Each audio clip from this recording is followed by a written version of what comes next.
All right, and we are live. Hey, everybody, how's it going? Max with BuzzTox here. I just want to apologize that our live stream is on a Thursday. Usually I like to do Saturday or Friday, but I'm going away for the long weekend. And also, if you notice the background, big thank you to my girlfriend for hitting 10,000. She ended up getting me a custom-made BuzzTox poster, which I think is unbelievable. I got all the houses behind me, and I got the map of Westeros and Essos. Just in the background. What's good is that you guys can kind of see it, so maybe I can try and reference it once in a while. Could be a bit helpful. Before I check out the chat, I just wanted to talk about some concerns I have. I'm going to be a Debbie Downer here, and I want to hear what you guys think.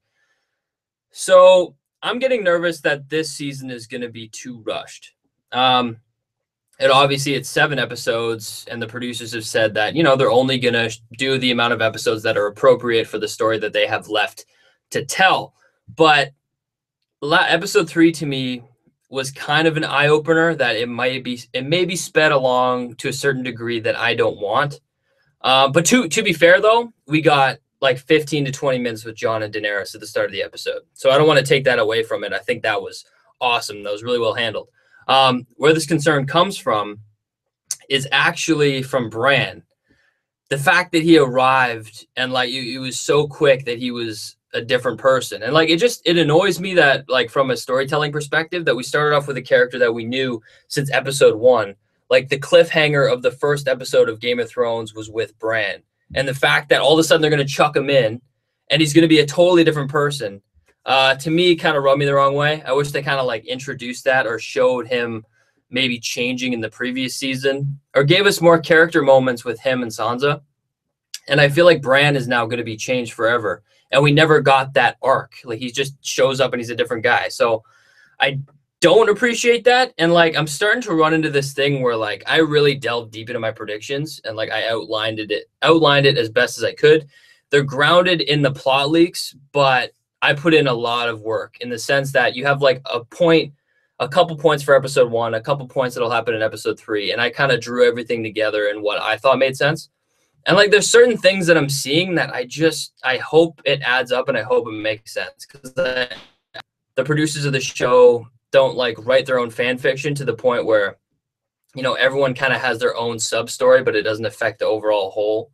If you look in Winterfell, with Littlefinger and Bran arrives and Arya arrives, it's you have 5 characters in Winterfell to tell a cohesive story, but right now it feels like we have different segments. There's Littlefinger, and then there's Bran doing his own thing, and then there's Arya doing her own thing. I just hope that they put the pieces together. And we're 3 episodes in, so it's there is a long way to go. I just wanted to express my concerns, and with Varys too, with Varys and Littlefinger, I just feel like they're the poster child of characters that I feel are being shortchanged. Varys does not know what the hell's going on. He's the master of whispers. Granted, he is on Dragonstone. There could be some exceptions. But I just feel like he's getting outsmarted by Cersei at every move. And I just feel like that's not accurate to his character. I love the scene that he's a person of the people, whatever. I love that. But, yeah, I don't know. It's just some quick concerns I wanted to kind of address. And I want to hear your guys' thoughts on that.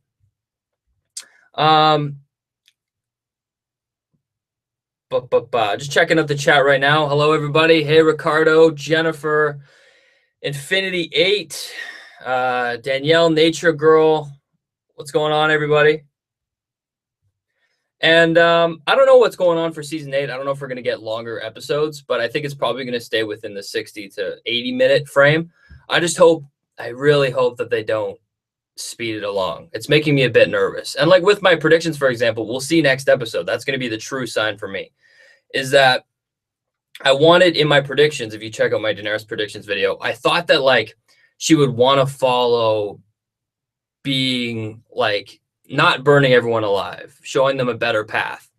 And I thought what would push her is Grey Worm dying. And I don't even know if Grey Worm is going to even die because he's in Casterly Rock right now. And they said that he has to travel all the way back to Dragonstone because they have no more resources at Casterly Rock. So either he travels and they attack Highgarden at the same time, or we don't see Grey Worm at all and the Unsullied. If you look at the trailer, today when I was editing the preview, I took a look at all of the action shots that we got in the trailer of the Battle for Highgarden. every single one doesn't have any Unsullied. The one that I thought, and I cut it to look like it wasn't. It was the fight for Casterly Rock. The shot we get of Grey Worm kind of standing with his Unsullied. That's the one shot that's a mystery. He could be a part of the fight, but we actually haven't seen the Unsullied at Highgarden whatsoever. So I don't even know if that's going to be a possibility. So we're going to get Daenerys kind of just burning everybody immediately with no initial cause. You know what I mean? Like, I feel like they're missing emotional beats. And I'm bitching a lot, but like, I love the show. So, you know what I mean? Like, I'm really enjoying the season, but I just kind of wanted to throw that out there and see how you guys feel. So I'm going to go through, read some questions. I got some that I've written down from people who asked in advance. I'm going to get to those a little bit later. Right now, the chat's blowing up, so I want to try and get through some of you guys. Right now, what's hard when you're doing live stream is that I ramble on for like 5 minutes, and then I check, and it's just like a behemoth of chat. So it's hard for me to sit here and sort through it while I'm talking to you guys, because I don't want to sit here and be like, duh, and not know what to say. Another thing, quickly, channel announcement. I'm going all over the place.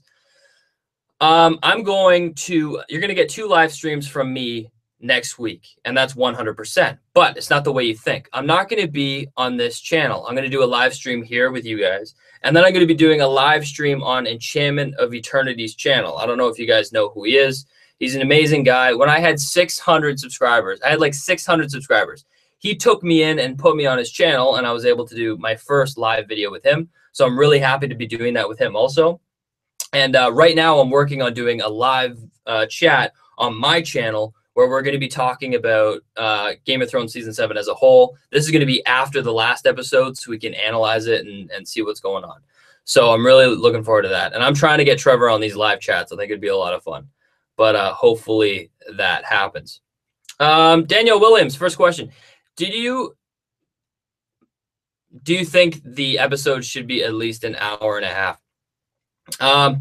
Look, I'm a Game of Thrones fan. I want as much as I can get, but at the same time, the reason they cut down to 7 episodes was for budget, and the producers said that it's for story also. They have a certain amount of story that they have left to tell.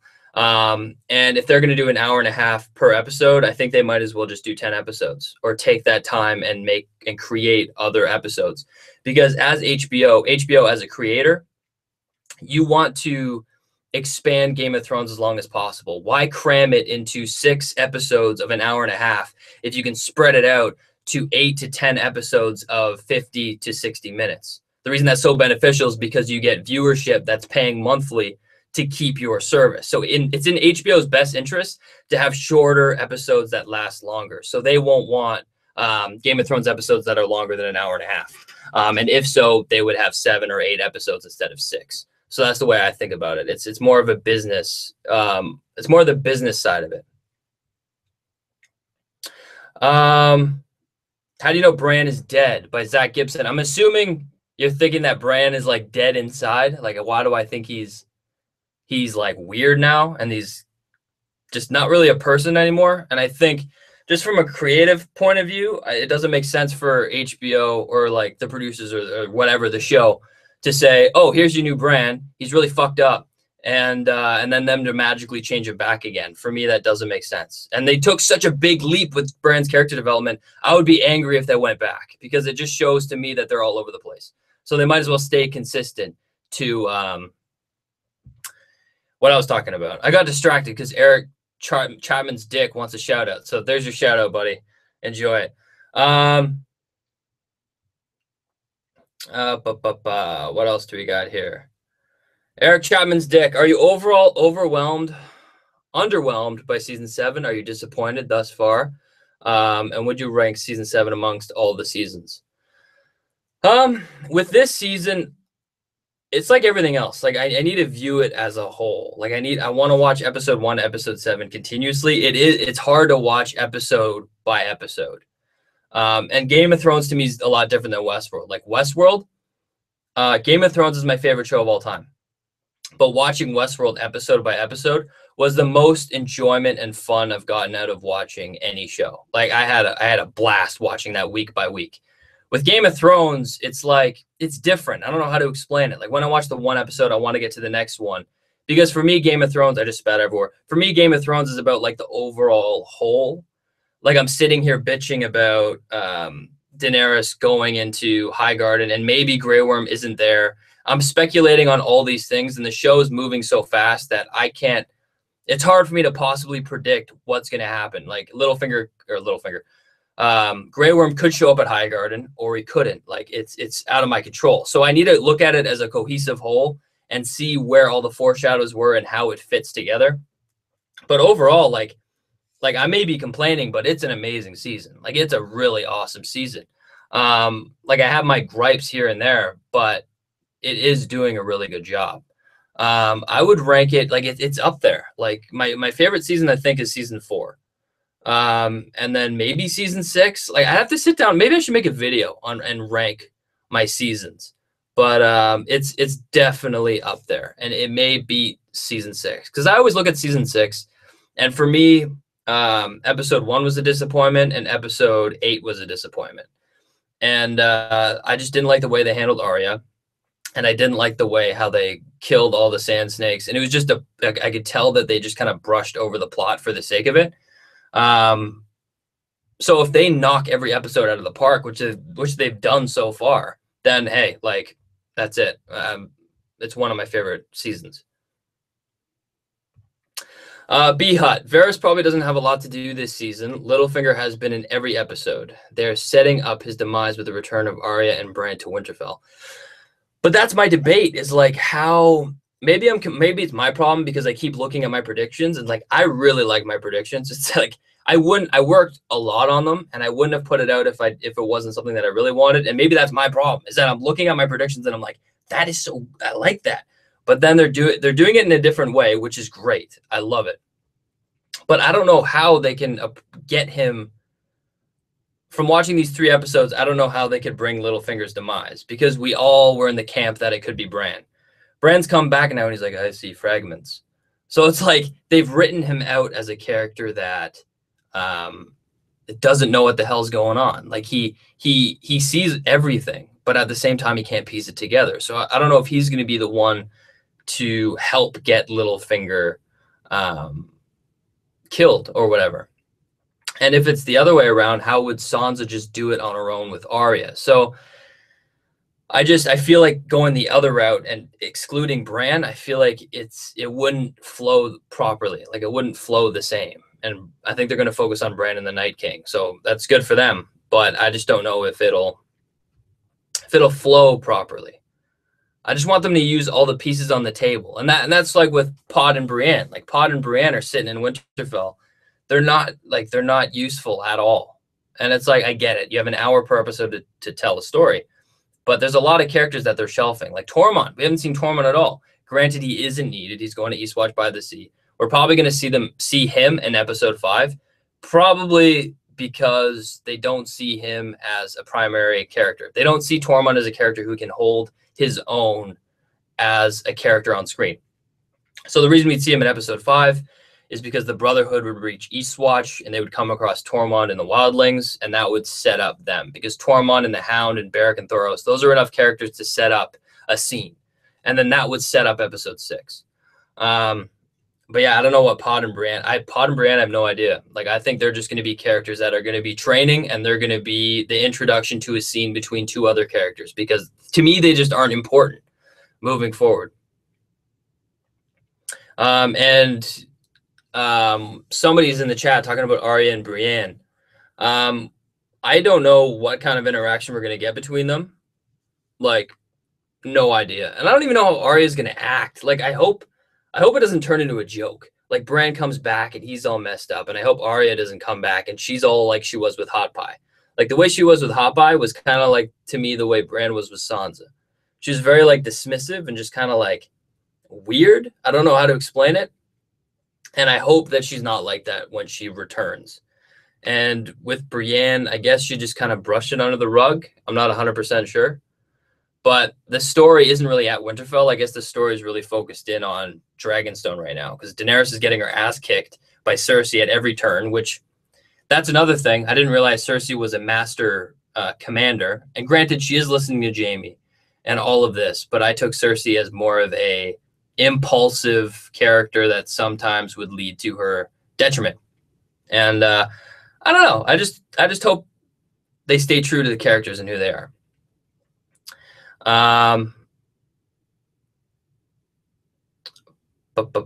Bran is epic. He's exactly how he's supposed to be. I agree. You know what? I do agree with you. I think Bran should be the way he is. He should be messed up.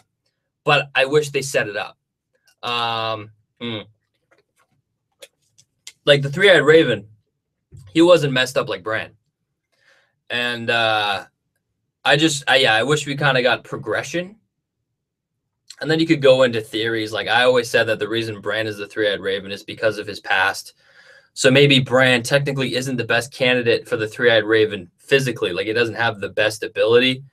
But the reason he's the Three-Eyed Raven is because he's a Stark and he needs his ties to his family history because his mission is Jon. It's always been Jon. That's why he's the Three-Eyed Raven. But hey, I could be totally wrong and I could sound like a stupid tinfoil fan fiction theory. I don't know. Nature Girl, BuzzTox. Did you notice Cersei was the only one to bend the knee? Would you be surprised if Daenerys died during battle this season? They could make room for Jon to become the true king. Daenerys, I think, is making it till the end. I hope that they kill an appropriate amount of characters. I don't want them to save every single character to die in the last season. So we get lumps and lumps of characters dying every episode. But Daenerys is a character who's making it all the way. But I think she's going to die. And Jon, I'd be interested to hear how everyone feels about Jon. But like the episode that we just watched and the interaction between Jon and Daenerys, you guys have heard it in my preview video that I just released today, my breakdown video. Like I've been in Jon's camp since episode 1 of season 1. And like this scene between Jon and Daenerys coming together further proved my point. Like Daenerys, she's great. She's a great character, like whatever, but she is entitled and she's like, you know, faith in herself. And she did come on strong. And like, she thinks she's so great. She's listing all of her titles, but Jon's so quiet.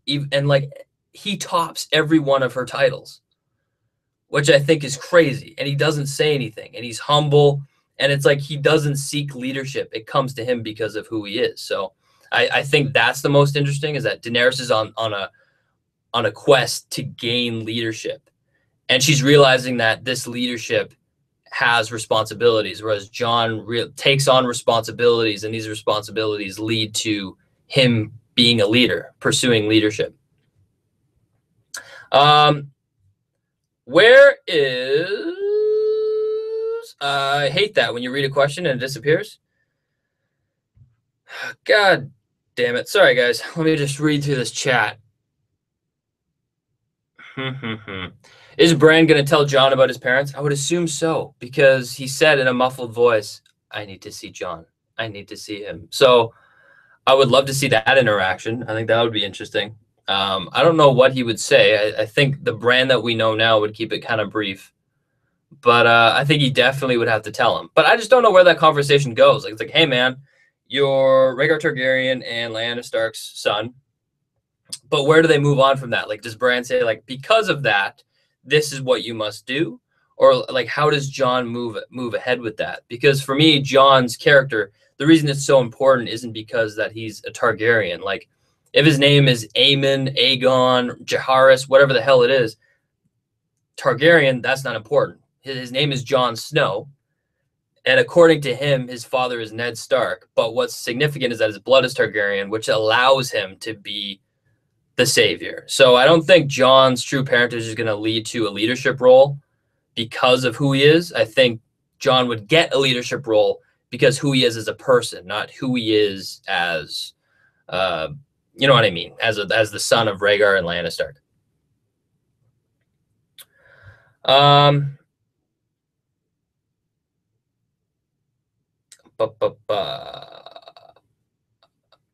Ricardo Rodriguez. Rodriguez.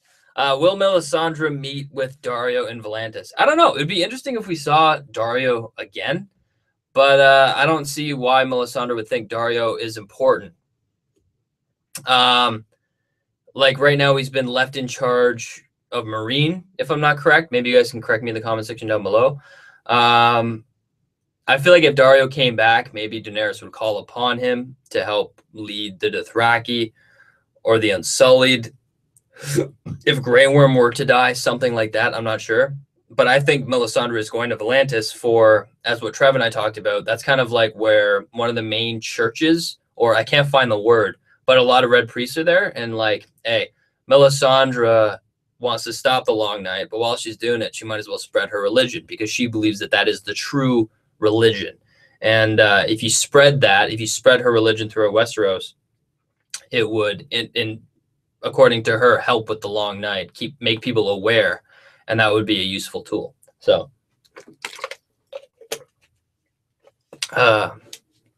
will we ever see Rhaegar Targaryen? I hope so. I hope we get a flashback. In this episode, this season is moving so fast. Like, it's scaring me. Like, it's really scaring me. Like, I want a drawn out Bran scene where he's standing there watching Rhaegar and Lyanna Stark. But I just thought about this. Can you picture Bran at the tourney of Harrenhal watching Rhaegar and Lyanna Stark meet for the first time? Like, he's so unemotional that it would just be the most boring scene to watch. Like, he'd just stand there and stare. You know what I mean? So I just, I feel like they kind of butchered his character, unless they want to show that he's different when he's in a vision than he is in reality. But I don't know. Like, I think they've drawn Bran up now as he knows everything. So we're just going to hear what Bran knows instead of see it, which really pisses me off. So I hope this show doesn't go too fast. Zach Gibson, no. Sansa will read the Maester Scrolls from when Ramsay was there, which will show that Baelish set her up. He kept a copy for every raven he sent. There's a picture of her reading them. That makes a lot of sense, but correct me if I'm wrong. I thought that Arya already knew Arya. I thought that Sansa already knew that. She already knew that Littlefinger was setting her up, because he escorted her all the way to Winterfell, and he said, like, we're not here for my marriage proposal, we're here for yours. Like, I thought it was already known that Littlefinger set her up, and she already knew that. But I could be wrong. Maybe I'm drawing a blank, but that would make sense. If she didn't know that and she read that, that could be a reason for Sansa to want to bring her down.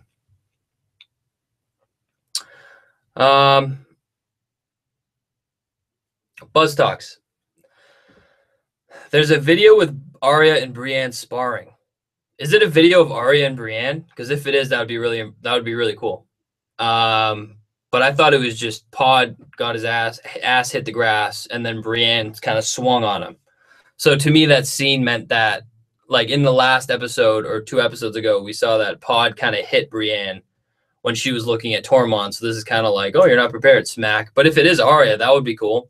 And to see Arya fight Brienne would be interesting, because we've never seen Arya fight. They've really kind of edited around it. So I'd be interested. Excuse me. I'd be really interested to see Arya fight.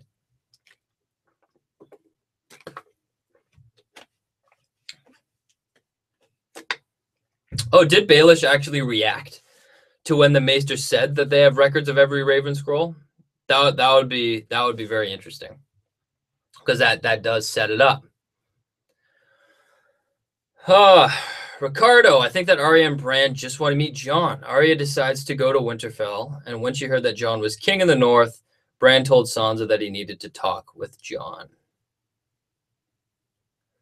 Yeah, you're right. They're not there to see Sansa. They're there to see Jon. And Bran doesn't give a fuck who he sees. He's just doing what he has to do. Arya has such a close connection with Jon that she's going there for Jon. I don't know what the interaction between Arya and Sansa is going to be. So I'm very curious, because they're very different, and I hope we get a scene with them, including Bran. But I don't know what they're going to do, because they've shown that they don't. I don't know if we've had a proper catch-up scene in this show yet, in this season, because Bran literally just described to her her like rape night, which I get it because Bran sees everything, but I don't know. I just want a good scene between Sansa and Arya. Eddie Khan. In the next episode, Jaime will die. No, there's no. Sorry for the squeak. There's no way Jaime would die in the next episode. Yeah, he's definitely important. People who could die, possibly Bronn. Doubt it. Grey Worm. Yes, I've always been saying Grey Worm is the one who has to die. But now with this whole, like, looking at the trailers and looking at the first 3 episodes that have set up the next episode, I'm scared because to me, it makes sense to kill Grey Worm, and it would spiral Daenerys into kind of madness. Like, she would burn everybody, and that would be so bad for her morale as a leader, her reputation. But now it's looking like they're just saying, oh, okay, so they're losing this war. They lost their whole fleet. So now Daenerys is going to be like, all right, enough's enough. I'll burn everyone. So we're not getting the emotional impact that I wanted. And the reason why I'm up in the air now if Grey Worm comes or not is because we last saw him at Casterly Rock. And I understand traveling times isn't a big deal. But when I did my previous videos, my trailer breakdowns, all that stuff, I edited every scene together. I edited all of the Highgarden battle scenes, all the Casterly Rock scenes. I edited them all together. And looking back at my Highgarden scene, where I've edited everything that we've seen in Highgarden, all the Unsullied ones are taken from Casterly Rock. So we actually haven't seen conclusive data from anywhere that the Unsullied are involved in the Highgarden battle. The only one that we have seen is the shot of Grey Worm standing with a bunch of Unsullied. And that's not a confirm that they're going to be at Highgarden or not. So I don't know. No idea. So I know that Jaime's not going to die, but I hope Grey Worm dies, but it doesn't really look like it.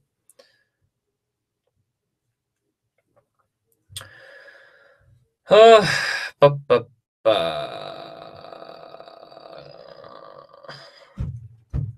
me read these questions, guys. Sorry.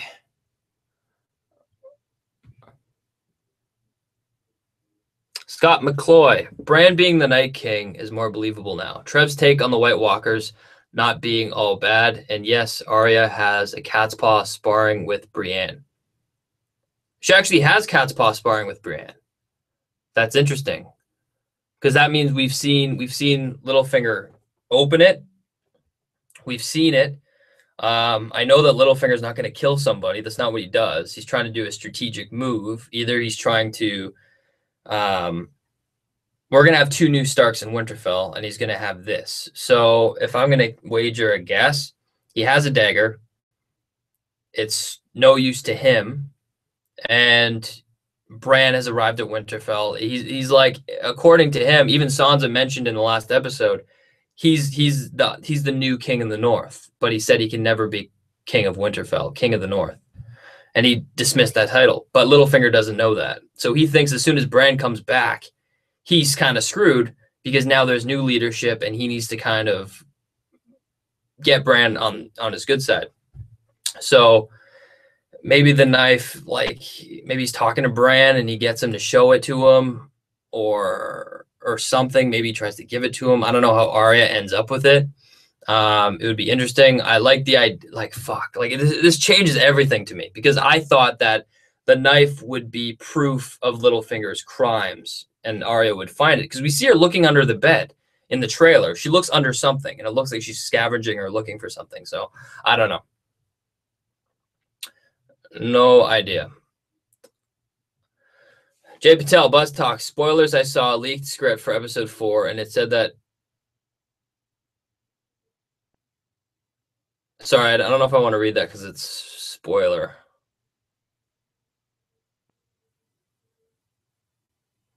You know what? Yeah, I'm just going to address it because it's in the chat. I think everyone would have guessed that anyway. If you introduce a giant crossbow, like Qyburn and Cersei, they made this weapon to take down dragons. And if they were going to introduce that and it to not hurt or kill any dragon, it would be useless. So it has to be used against a dragon.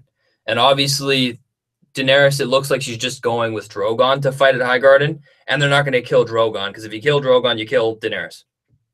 So it would make sense for Drogon to get injured. That would make the most sense, to the point where maybe she gets grounded, and that raises the stakes, because so far we've only seen Daenerys in the sky. Like, we've never thought Daenerys is truly in danger. So if they made the audience think that Daenerys is truly in danger, I think that would be awesome. And it would be kind of a wake-up call for her. But they can't kill a dragon in the 4th episode. I don't think that makes any sense.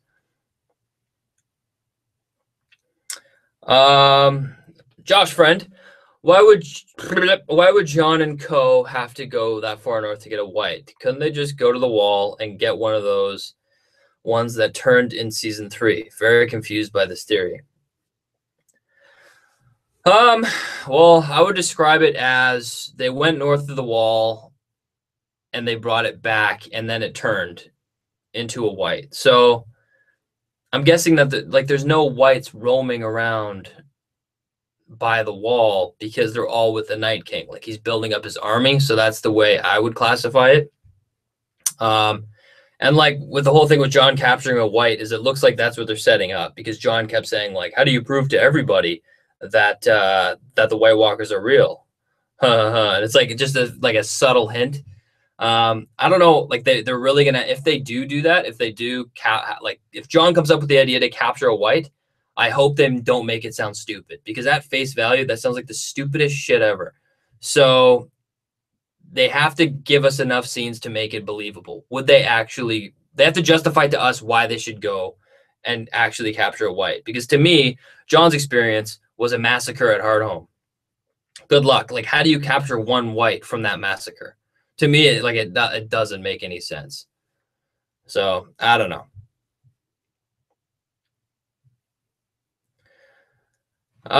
Inclusive outsider, BuzzTox, do you think that Jon will give Dany the break that was promised? Yeah,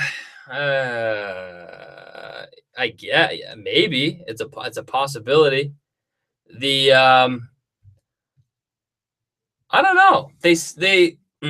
In episode 3, I think the last episode we watched, I think this could be up for debate, but it seemed like Daenerys and Jon were kind of into each other. They hated each other, but at the same time, they're like, hey, I don't like you, but you're pretty good looking. So it may happen. It could happen. It would make sense. Maybe Jon and Daenerys get married. I don't know.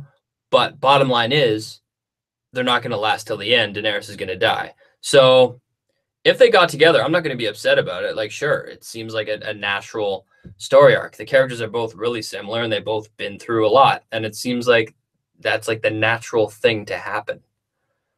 So I think, yeah, sure. I think it would make sense. Josh friend, why would Jon go that far north to get a white when you could just ship? I already answered that question. Tailing Stag, how do you think Dany and Tyrion's relationship will be when it comes to him making the war strategies? Yeah, this is really bizarre, because like Tyrion was the best in season 2. Like, he was clever as fuck. Like, nobody could top Tyrion. He knew what was good. He knew what was going on. But like, yeah, this season he's not doing so hot. Like, I don't know. He's not doing so great. He's judging Cersei. He thinks she's too stupid. So he's making stupid mistakes. So the whole fleet's gone. Obviously, they're losing the whole war because Daenerys is choosing to listen to Tyrion. I think she's going to naturally be pissed, but he's still the hand of the queen. Like, he's doing what he can, but it just happens that what he was suggesting wasn't working out. So I do think we're going to get a little bit of drama between them, though, because like I said, like what I said in my preview video that I released today was, we got a scene in the trailer of Tyrion walking along kind of the cliff face, and he was looking at the dragons kind of flying by. And then you see Drogon, and on the back is Daenerys, and he kind of shows his teeth. I think that Tyrion is going to go back to that mountain area where he was with Jon, and they were kind of brooding over their issues. And I think Tyrion's going to go back there because he heard about Casterly Rock and how Euron destroyed the rest of the fleet. He's going to go there. Daenerys is probably going to arrive on the back of Drogon and pretty much be like, hey, look, like, we need to do something about this. I can't, like, I'm the mother of dragons. I need to now use my dragons. So I think she's going to tell Tyrion what's going on, and he's going to have to adapt or not be Hand of the Queen. At what point do you think it will be revealed to others that Jon is a Targaryen? I have no idea. I think it's going to be, they're going to get subtle hints. Like, you're going to get like, oh, Jon can connect with a dragon. He can ride a dragon. That's weird. And then I think what we're going to get a lot of is Sam and Bran. Their interaction is really important. Because I think Sam's going to go back to Winterfell. And Bran sees all this shit, all these pieces and fragments now. And he's not even a person anymore. He's like a corpse that talks. So I think Sam's job is to go next to Bran, kind of piece together all of these fragments that Bran is seeing and connect it with the history books, look in the depths of Westerosi lore and history, and kind of connect the dots. And then that's how they're going to discover it. And I think that that could be, or not discover, Bran has already discovered it. It's proving it. So I think Sam will be key in doing that. So I think we're going to have people in Winterfell. Everyone in Winterfell is going to know that Jon is a Targaryen. That's going to be the hot news of the day. Jon's going to have no idea. And I think he's not going to be in Winterfell at the end of this season.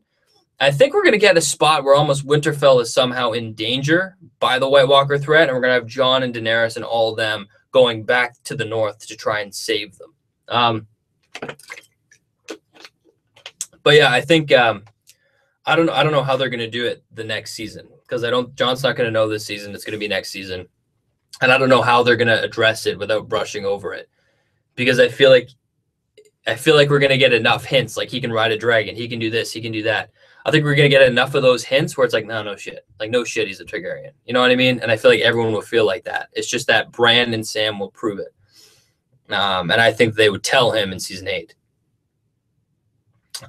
Lynn Gidlow. Dany said in season 6 that she was planning to marry someone. When asked who, she said she didn't know. Could it be Jon? I don't think that she said she would marry someone. I think she said that she wanted a spot open in case she has to marry someone. And honestly, the perfect candidate would be Jon. Not to sound too fan fiction-y, but if you look at it, Daenerys has been able to out-alpha everybody. She takes the dominant role in every conversation. Everybody supports her as a leader for different reasons. Jon walks in and says, no, I'm not going to follow you. I'm not going to bend the knee. Like, I'm going to do what I have to do. I have to focus on this. You can focus on this, whatever. And I think it's a tough thing for her, because she wants to rule the 7 kingdoms. She needs to rule the 7 kingdoms. The North is part of that 7. But the king of the North won't budge, and he's never going to budge. And it's going to be tough, because I think after all this character development, they're going to be friends. Like, they're going to be legit friends. She's going to respect him as a person. And I think that she's going to see him almost as an equal. So in order to spare herself the emotional or that kind of a move, because Jon is a good guy. Like, she wouldn't want, like, he is the rightful king of the North. Like, he is the best possible candidate, and she'd be stupid to take him out. So that, to me, is the perfect person who you marry and you bring into the fold, because he won't do it willingly. So that, to me, makes the most sense. Marriage on any other fronts, there's not another candidate that I can think of that she would need to marry. Because, like, if you have the South, you have Highgarden. So I feel like no matter who's in charge at Highgarden, they're going to bend the knee to Daenerys, even though right now it's in contention. But if Daenerys wins the war and Highgarden's taken over, the Tyrells no longer run it, so she just put a new person in power. The Stormlands, it's pretty much vacant, but I think Gendry's going to pop up, and he's going to support Daenerys. There's no reason why he wouldn't. Yeah, pretty much every other person would back, so I don't see a reason for her to marry anyone else. But she's also said that she doesn't have to. She might not want to if she doesn't have to. So there you go. Infinity 8. I want to know that now that Tyrion's entire strategy went to shit, making him lose all her allies, she may feel he's holding out for Jaime. That's true. Like, and I guarantee you, Daenerys is going to say that. She's going to be like, are you fighting for your family? Like, are you trying to undermine me? Like, are you secretly fighting for Cersei? Because it seems like that, because everywhere they turn, they're getting undermined. So I guarantee you she will mention that. And I think we will get kind of Tyrion definitely is. Like, Tyrion's a loyal guy. He's never had many friends. He's always been kind of taken advantage of and bullied. And like, he did have such a strong relationship between Bronn and Jaime. He considered Bronn like his best friend because he's just craving that like connection with somebody. And I think he's going to be very loyal. And I think he's going to be really upset with Highgarden and hearing that Jaime almost died and Bronn, and it was a whole thing. And she could have killed his brother and his friend. And I think he is still kind of holding up for Jaime. And I think we're going to get opportunities where he would go out of his way to connect with Jaime to try and save him, because it's going to get to the point where one side is going to win the war one way or another. And Tyrion doesn't want his brother to die. He doesn't give a shit about Cersei. But yeah, he's not ready to give up on Jaime. Inclusive outsider. Do you think Dany is starting to like Jon? Did you notice how she looked back at him after telling it? Yeah, see that when she told him to get to work. And even the way she said it was kind of flirty. Better get to work, Jon Snow. But no, man, I agree. I totally agree. That's what I was talking about earlier. It did seem like they got this tension going on. They don't like each other, but they're attracted to each other. I feel weird talking about Jon and Dany like that. It feels like I'm reviewing like the Notebook or like something like that. Like I'm really analyzing a romantic film. But I think most definitely they had eyes for each other. They were definitely into each other. The way Daenerys looked at Jon as he walked away, whoa, yeah, she's definitely into him.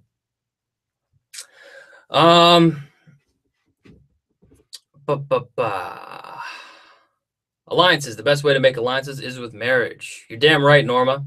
And I always said that in all my videos back then. I said that Jon and Daenerys, it's an unstoppable force because it's an immovable object. They're going to enter a mutual alliance.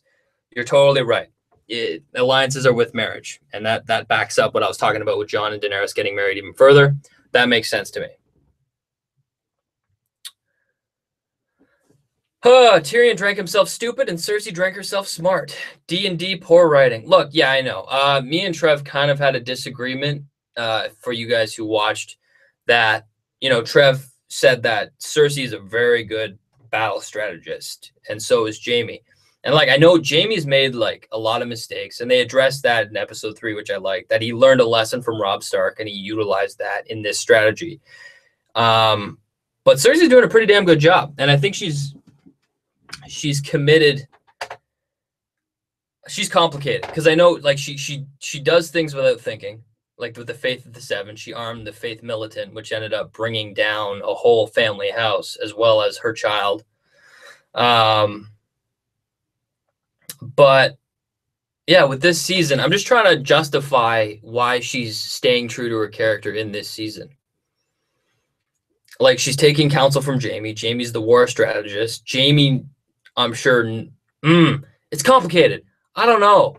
Like, I feel like, you know what? I can't explain it. I'm just gonna say that I think Cersei is still staying true to her character somewhat.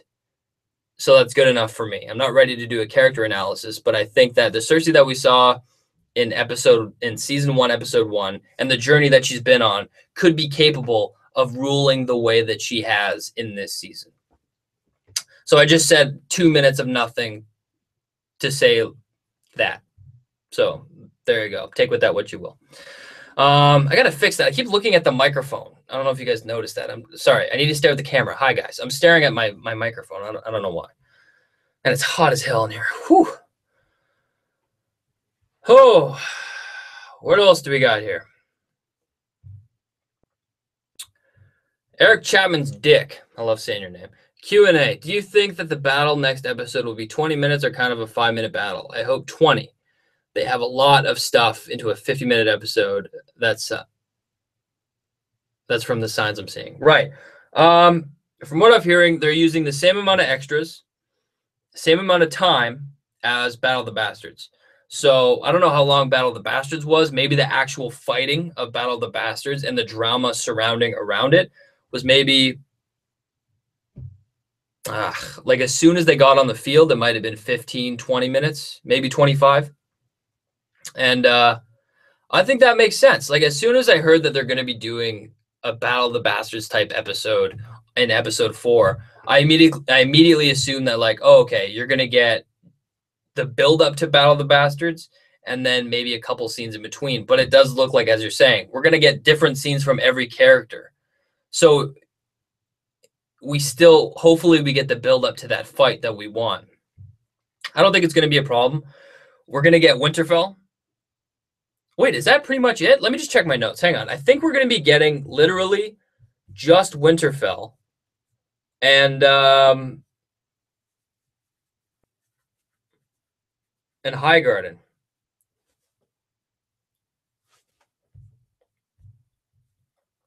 I think we are. Correct me in the comment section down below. But I think it's going to focus on whoa, why am I like losing my train of thought here? I think that the next episode is really going to focus on Winterfell in the beginning, and then it is going to transfer over to Dragonstone. We got to touch on that too, and then Highgarden. Yeah, there is a lot to focus on.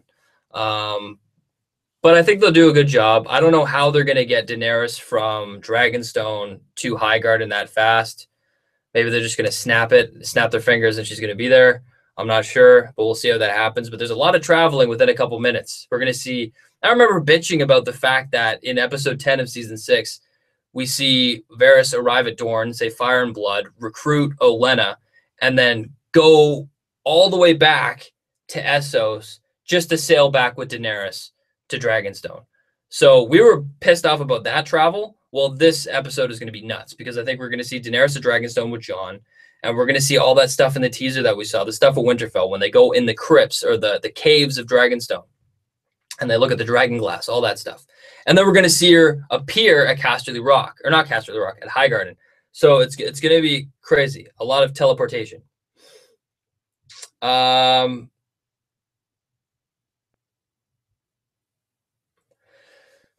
T, what's going on, buddy? Big fan. I love that you've been sticking around for a while. Thank you. And he says, seriously, Buzz. What did I say? I don't know what I said. What did I say? Something wrong? This is GRRM. This is Germ. It's not going to end well, brother. Oh, am I being too positive for you? I'm talking about Daenerys and Jon and marriage and love and all that stuff. Is that too much for you? I didn't say it's going to last. I'm just saying it may. And I want to address one more thing about George R.R. Martin. Look, he hasn't written the last 2 books. And the one light at the end of the tunnel that we can see is that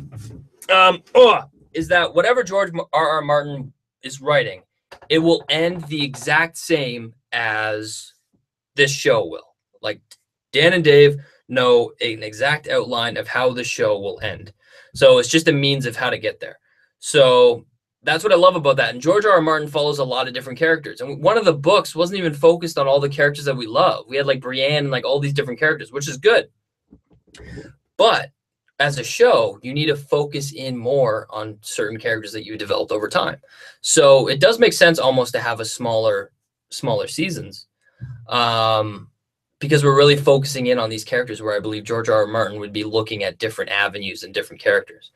So I hope that the journey to the same ending that we're going to get is going to make a lot of sense, and it's going to be done well.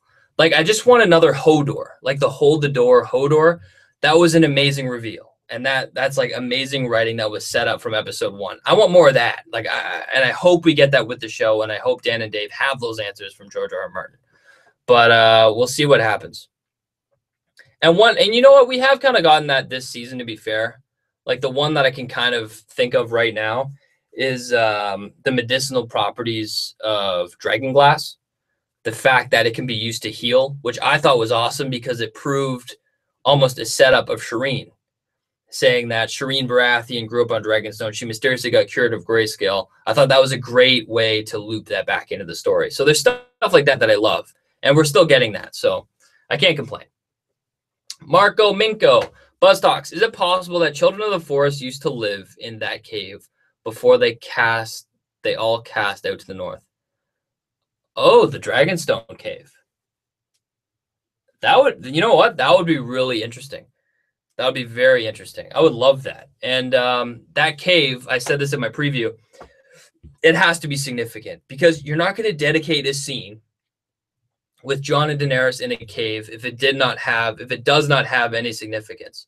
What I'm saying is you're not at this point of the game, you're not going to bring them down in a cave and say, "Hey, see that? That's the Dragonstone I was telling you about. Looks pretty, ain't it?" Like you have to have another reason. So I believe that Jon is going to drag Daenerys in there because maybe of that reason. If the children of the forest were or used to use that cave, that's a great theory, by the way. Never thought of that. And they've been migrating north because of the Andals, etc. That would make a lot of sense. And you could go in and see the weapons, the tools that they used. You could see the civilization that they somewhat created, the markings on the wall, and it could illustrate the White Walkers, or etc. And maybe even if the children didn't live there and it was used in the last Long Night, this is where they got the dragon glass last time, and you can see the historical artifacts of that. And that's the first kind of holy shit to Daenerys, the proof that this could be legit. The author has said, Gurm, that the ending of the series is bittersweet. What would make the ending bittersweet in your opinion? That's a really good question. Bittersweet to me is it's not dull. It's not sad for the sake of being sad. Bittersweet to me is realistic. So, but it's a lot more than that. Like bittersweet to me is my favorite character, Jon Snow. Bittersweet to me is that he still lives, but he lives as the next Night King because he had to make peace between two sides. Like that's bittersweet. That's an example, but that's bittersweet in a sense because it's not what I want for my character, but it has to be done for the sake of the story. Like he's the savior, but not in the sense of defeating the White Walkers and everyone celebrating because the threat's gone, because he's had to sacrifice himself in order to save the realm or the majority. And I think, yeah, bittersweet is like, it's almost like survival. Like bittersweet is Tyrion has to take the mantle as Lord of the Seven Kingdoms because nobody else is there too. And then he has to sit there and pick up the pieces. And it's just bittersweet. The best way I can explain it is just, I don't know. You guys know what I mean. It's just, it's a certain feeling that you're going for. It's not, everyone's not in a perfect state and it doesn't end in a great way. It's the recovery of the effects or what has happened. It's like creating a different world. It's like I'm rambling on like crazy. It's like I'm done. You know what I mean? I'm like I'm gonna spout on forever. I don't even know what I'm saying anymore.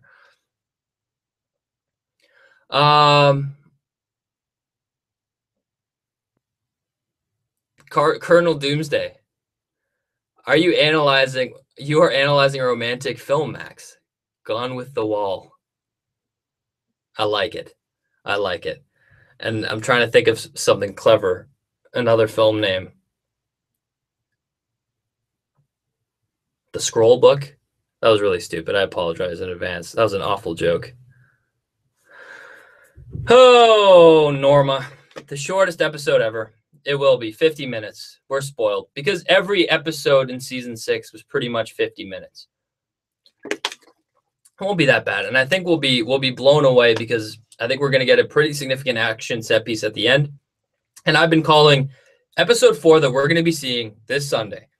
I'm seeing it as the part 2 to the part 1 we got last week. To me, episode 3 and episode 4 kind of go hand in hand. Episode 3 left you wanting more, and episode 4 is going to end the battle, and it's going to be a nice cohesive, almost like a film. It's going to be a nice thing there. David Baggett. This is Jon Snow, first of his name, the bastard king, the unhelped, the resurrected, the first men and the free folk. I love it. That's what they should have said instead of him saying he's the king of the north. That would have been much better.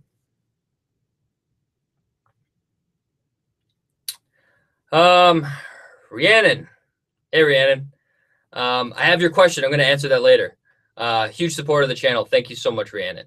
Will Jaime break the spell Cersei has on him this season? Yeah, I think so, because it seems like this whole season is showing it just break at Jaime. Every single interaction he's having, it's breaking away at him, and how like he feels like he's stuck in supporting his sister, but everything else is telling him not to. Like even like when she tortured Tyene and Ilaria Sand, and then she goes up to see Jaime. He doesn't want anything of it. He goes to see Lady Olenna. She says that Cersei's a disease, and he's just slowly brushing it off. But I think it's like it's chipping away at him. And I think the more and more and more he does for her, the further away he's going to be drawn from her. And we'll see, because like the next episode, we could get a totally different Jaime, because this Jaime is going to be fighting Daenerys, and Daenerys is going to be using dragons, and she's not going to be holding back. So Jaime may change his tune and think that Cersei is the best candidate because Daenerys is like reckless and she went too far. Maybe I understand it's war, but when you get to a point where you have somebody just like, if you're going to go to war and somebody dropped a nuke on all of your people, you couldn't come back from that. You know, it's hard to come back from that. It's like an unnecessary attack. Like it's an extermination. Eric Chapman's dick.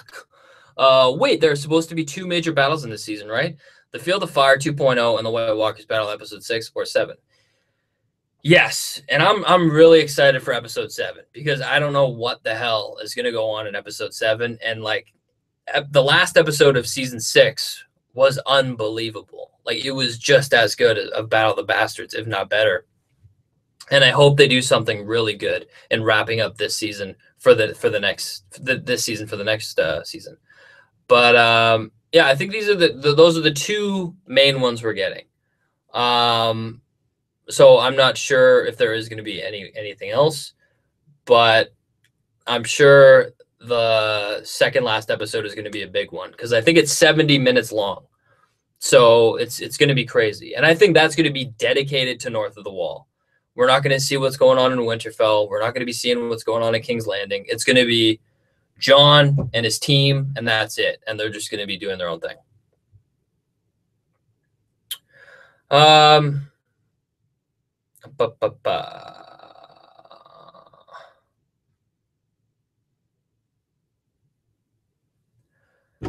Episode 4 will be 50 minutes. That's rubbish. We'll see. See what you have to see when the action set piece comes. I think it's going to be crazy. And I don't know. I know that they have a lot to do before that. We got to touch on Winterfell. We got to touch on Dragonstone, and then we have the fight. But I still think it's going to be good. I just hope they don't kind of brush over it like they did Casterly Rock. It felt to me like Casterly Rock, the battle they did there, I didn't like it. I don't like how Tyrion talked over it.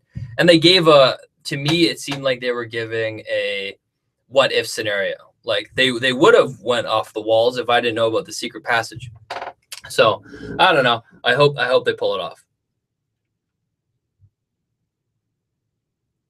I want to see some character development of the White Walkers. I don't want them to be just killing machines. And they're not. I can pretty much guarantee you that White Walkers aren't killing machines, because we've seen too much of them that dictate a culture and a society. We've seen what they wear. They wear kind of an arrow chess piece, which could symbolize the dragon glass that created them. So it's almost like a religion. And they travel in packs of 4, which symbolize something. They have to travel in a pack of 4. They send one individual to go take a baby, and this individual doesn't wear armor. So this is showing the basis of a culture. And they also leave symbols everywhere. The spiral symbol, it all means different things, and it's reflective of their past, their creation. And I think, like, think about it. The Night King, he's been a White Walker way longer than he has being human. And he's looking out what's best for his people. And I don't think that they are just killing machines, because they've proven to us through thick and thin that they do have humanistic qualities. they're spreading winter. They want to come south because I don't know, but they're not doing it for extermination. I think they're doing it for survival. And I think that's what's so important. And I think that raises a lot of questions as to how are we going to see this other side of the White Walkers? Because I know that it's there. And it could be through many different ways. First of all, Bran. Bran has been worn down to shit. He's not even human anymore. He's just a corpse who sees so many things and he can't even connect with people anymore. And he's a good candidate that, you know, we've seen him interact with the Night King before. I believe that the Night King has the ability to green see. I believe he has the ability to warg. And the reason every time he resurrects somebody, he's actually warging into them. That's why I think if you're going to kill him, if you're going to kill a White Walker, kill the Night King, because all the whites, I think, would drop because he's the one controlling them. But I think that what we saw in season 6 is Bran and the Night King crossing paths when they were green seeing, when they were warging. And the reason why I think the Night King can do it without touching the tree is because that's why he's going to all these weirwood trees. He's going to these weirwood trees and he's destroying them with ice. But ice is just an extension of himself. So he's interconnected to all of these weirwood trees that he has taken over. And that's why he's expanding. And if he expands to Winterfell, he has access to that weirwood tree. If he expands to the Isle of Faces, he has access to those weirwood trees. And that's like the ultimate power. And if Bran can connect with the Night King and have almost kind of a conversation with him, I think Bran would be like, oh shit, yeah, you're right. Because he's kind of disconnected from humanity and he'd be able to see his point of view and maybe communicate that with Jon. And that would lead Jon into his mission, which would most definitely differ from Daenerys's. Daenerys's conquering would move over to the White Walkers, whereas if Jon had this information, he would try and do something to bring peace to both sides. What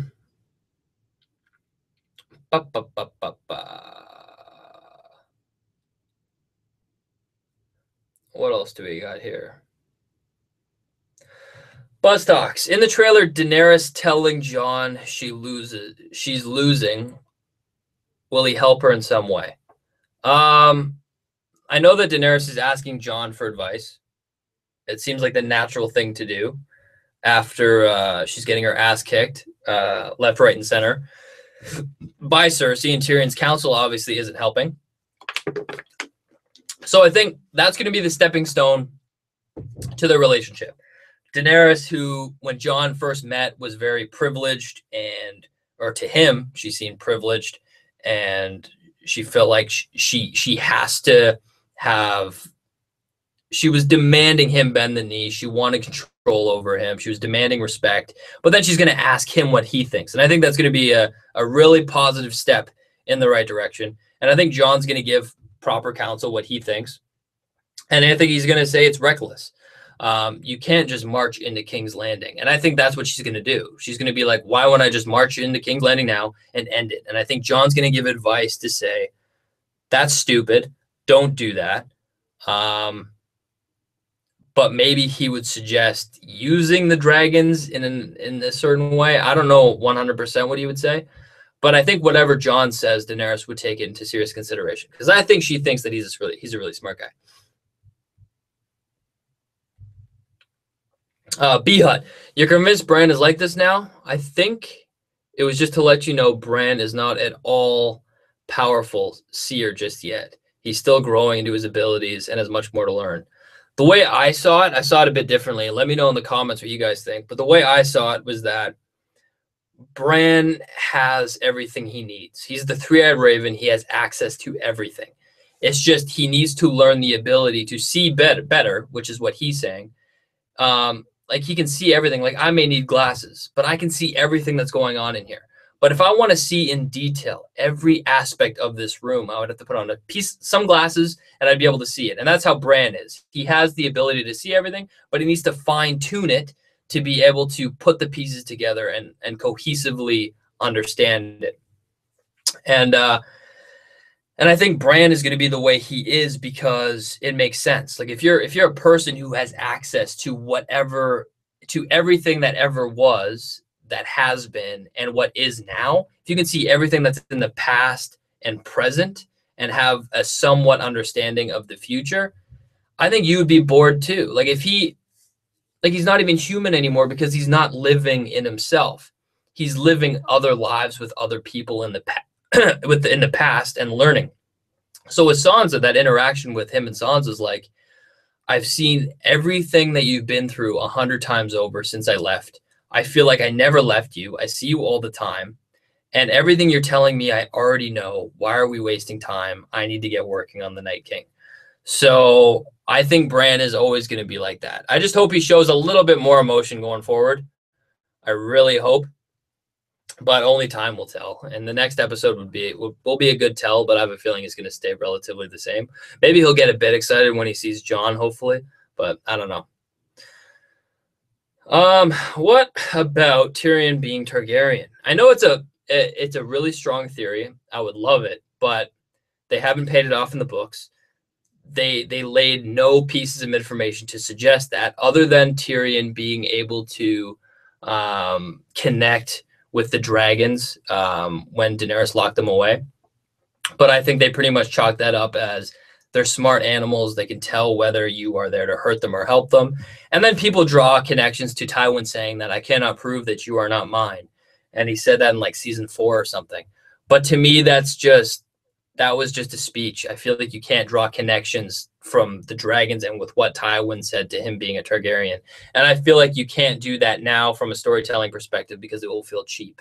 And the best reason I can think of that would dismiss that is based on the plot leak. Mute for 10 seconds if you don't want to know, but you guys all probably do. Viserion dies and is resurrected. And to me, that's the best writing way to remove the 3 heads of the dragon theory, which would immediately eliminate Tyrion, because the obvious dragon riders here are Jon and Daenerys. So that's what I think. And I'm not one of those people, and I actually like that. I like that they're changing that up. I'm not one of those people that's like, it has to be 3 heads of the dragon because it has to follow the prophecy. To me, there were 3 heads of the dragon before.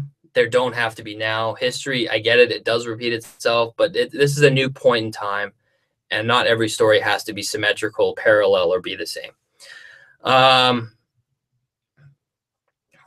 Carmen's Dick. If the battle against the White Walkers was in episode 6 and episode 7 is 80 minutes, what kind of insanity could we expect in the finale? Oh, like I don't know. Like I think we're gonna get that huge scene. I don't know if I want to spoil it right now. I don't know if I want to say it in here, but we've seen little bits in the trailer. We see a big figure who's wearing a kilt, looks like the Hound, and there's a crate. And I'm going to mention it right now. So you guys got 5 seconds to mute. 4, 3, 2, 1. They go to the Dragon Pit. So they've been mentioning it throughout the show in episode 1 and episode 2. They've been hinting at the Dragon Pit. A Lannister guy that Arya was talking to mentioned that he wanted to see the Dragon Pit. It's coming up, I believe, in episode 7. And this is where we're going to see all the major characters that we know of try and make terms or talk terms, because they're going to introduce the captured White to try and get Cersei and the Lannister army on their side. But you can unmute now. But where I think they'll go outside of that, I'm not really sure. I think we're going to have a lot of characters in Winterfell, and a lot of revelations have to be in order. I think Sam is going to be coming north soon because he has to, and then that's going to be 3 Stark children in Winterfell plus Sam, and I think that'll be really interesting. I think the Wall is going to be attacked by Dolorous Edd. I think that's an action scene in the making. So I think there is a lot of insanity that can definitely happen, and I'm hoping for a surprise. Like at the time, I wasn't expecting Jon to be king of the North. I wasn't expecting Cersei to blow up the Sept of Baelor, even though they did foreshadow it, but I didn't expect them to do it the way that they did. There were all of these things that I didn't expect that I absolutely loved. So I hope that we get a payoff. I hope we get a Bran vision. I want to see in the past. I want to see Rhaegar and Lyanna Stark. I want them to build on that story. So I hope that they do that. Zach Deesh. Do you think we'll get any visions? I just talked about that. So far, it doesn't seem like it really won. So far, it doesn't seem like it, and I really want to see Rhaegar. Yeah, I know. I totally agree. I did talk about it. It doesn't seem like it. You can go earlier in the stream. I do talk about if we'll see the visions or not. Um, doesn't seem likely because could you imagine boring old Bran just sitting there like, oh, that's cool. Like it's, I just, I hope we get those scenes, but it seems like they're really rushing it and they're playing Bran off as this know-it-all. And if he knows it all, he'll just tell the audience rather than show the audience. So I hope they don't go to that direction, but it seems like it right now.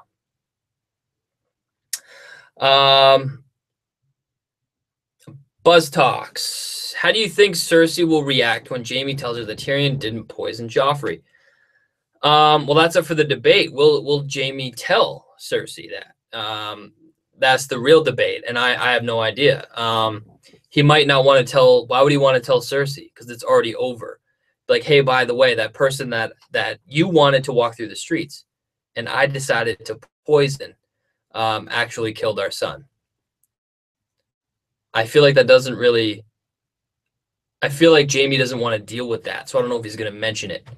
But that being said, if he did, it doesn't matter. Like she's hell bent regardless. Even if she scratches that off the list and Tyrion didn't kill their son, he's still fighting against them and all these things. And she, in her mind, is so delusional. I think she would still think that he had a hand in that because he gave the poison to Joffrey. David Baggett. That's not a question. You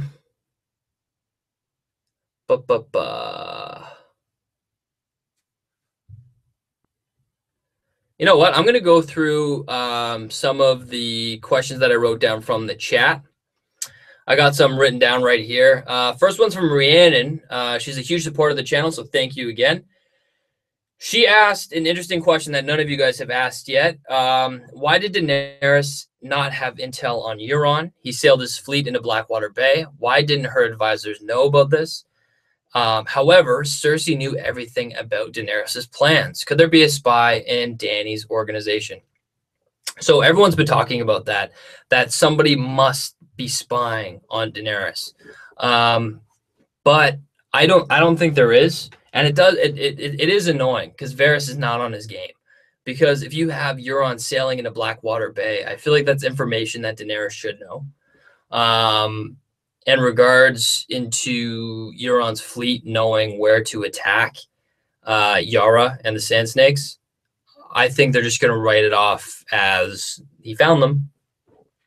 Because who could possibly be somebody colluding with Cersei trying to undermine Daenerys? Everybody who is supporting Daenerys had a huge reason to support them. The Sand Snakes, they would never back Cersei because she was responsible for Oberyn's death in their eyes.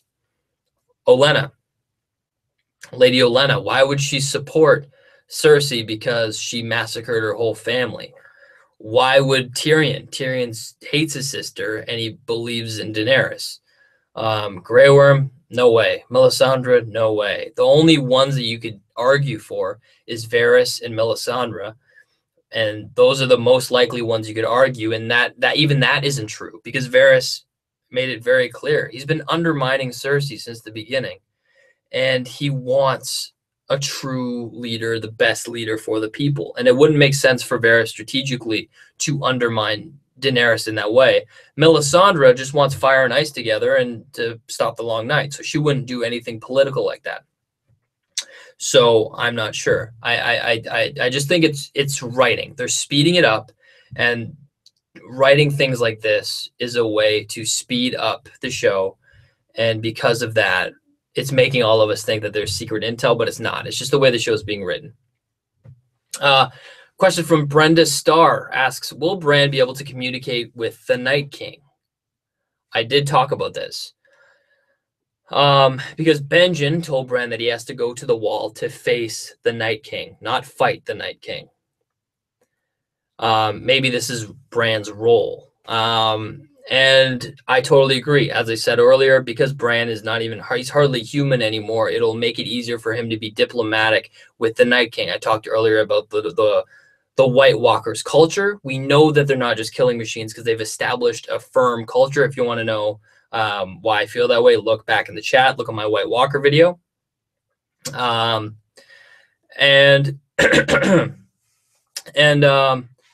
I do think Bran isn't going to play. He may have to fly and be a dragon, but other than that, I think his role is to maybe communicate or follow or get intel on. And I found it really interesting how, as you said in your question, that Bran would have to go to the wall to face the Night King. And in my video talking about why Bran is the three-eyed raven, I show a clip of Jon saying that, you know, we can walk beyond the wall if you're not afraid. And I just think it'd be so crazy if Jon would have to sacrifice himself somehow, go beyond the wall, maybe to communicate with the Night King, with Bran by his side, maybe warged into Ghost. And that would be them sending off together beyond the wall, as Jon promised in the first episode. I think that'd be really interesting. Or the second episode, whatever.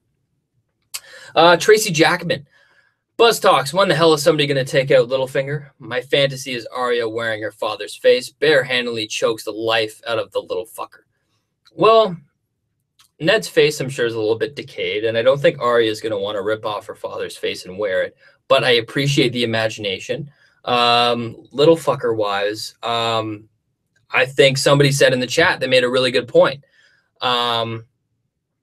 They made a very good point in the sense that Sansa is probably looking at ravens that were stored through that whole time. They made that possible.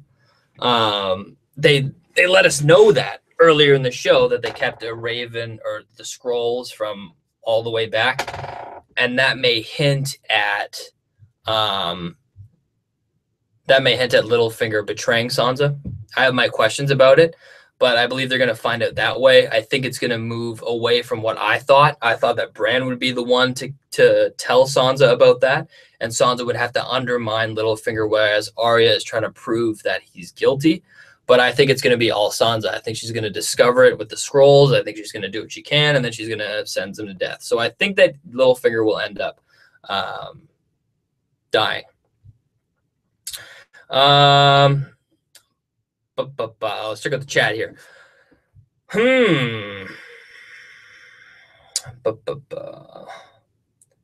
This is where it pays off to have somebody else in this chat, where they can just chat and ramble on, and then I can finally read through the chat. And it's not me just staring off. And while I'm reading the chat, tell me, what's your favorite house behind me? I might as well use it. Look, we have Tyrell growing strong.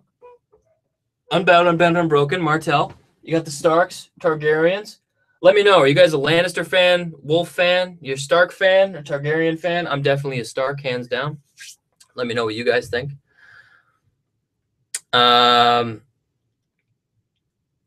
David Baggett, Buzz. I want to believe that Varys isn't a traitor. Really, I do.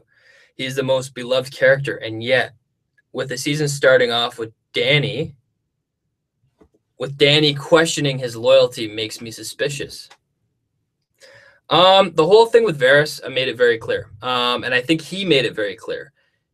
He has been, since the first season, we saw him colluding with what's-his-face? The dude with the mustache, the weird mustache who got the Dothraki to arrange a marriage with Daenerys. He has wanted a Targaryen on the throne for a long-ass time. And as they said, I think they laid everything on the line in that scene. He supported Viserys, but he didn't realize what a dumbass he was.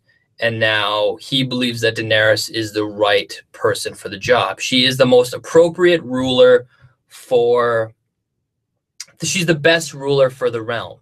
And he made it very clear. He follows. He does what's best for the people. And he believes that Daenerys is best for the people. But I do agree with you that there is going to be a potential plot, which I would love if they explored, where Varys pulls his support from Daenerys, because he's a simple guy in the sense that he supports the people, what's best for the people. And as I talked a lot about Daenerys and Jon, how she goes on there listing her titles. She is the mother of dragons. She is the last Targaryen. She is all of these things, the breaker of chains. There is something that Jon has done that is exactly the same as what she's done. There's something to Jon that reflects what she does in a different way. And I think that that is huge. And it's a matter of how they deal with different situations. And I think we're going to get more of that moving forward. If you look at, I talk about this in one of my videos, the way Daenerys dealt with the slaves, right thing to do, but it wasn't diplomatic for her to hang the slavers on spikes. Whereas Jon always takes the diplomatic approach. I think if Varys would change allegiances, it would be to back Jon, which could almost take the secret storyline from the books that he supports an Aegon Targaryen, but that would actually be Jon Snow. And that would be the point of contention, where Varys is pretending to support Daenerys' claim, but he's undermining her at every turn because he wants Jon to just fall into place on the throne. He wants Jon because he realizes who he really is, especially after he realizes he is a Targaryen.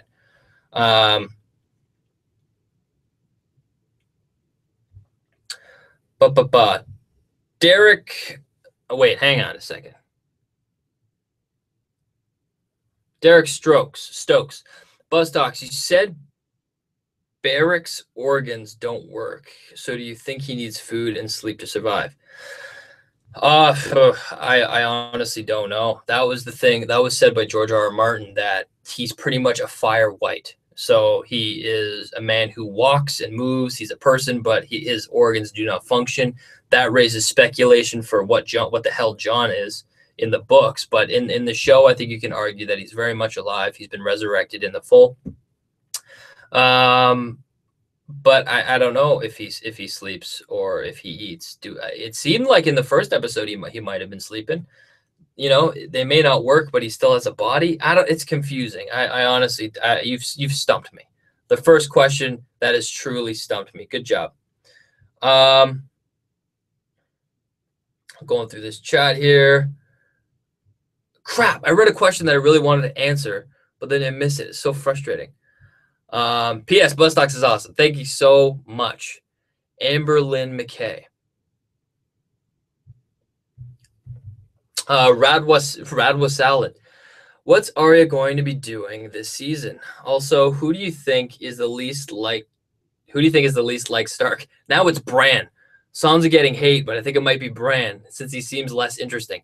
I loved Bran. I thought Bran was awesome. The last episode pissed me off. Hello, Sansa. You looked so beautiful on your wedding night. It's too much. And Sansa, she used to piss me off. I respect her this season, even though every situation she's been having with Jon, I agree with Jon and I disagree with her. Literally every single situation. I just feel like I get it. She's bringing her King's Landing politics to Winterfell, and I understand where she's coming from, but I feel like she's misguided in seeing like the bigger picture. And I get it. Jon could be he's seeing the bigger picture, but he's not seeing what's in front of him. But even with the Umber and Karstark children, like what Jon did to me made a lot of sense. He's inspiring loyalty for the future, and he's not like very short-sighted in that way.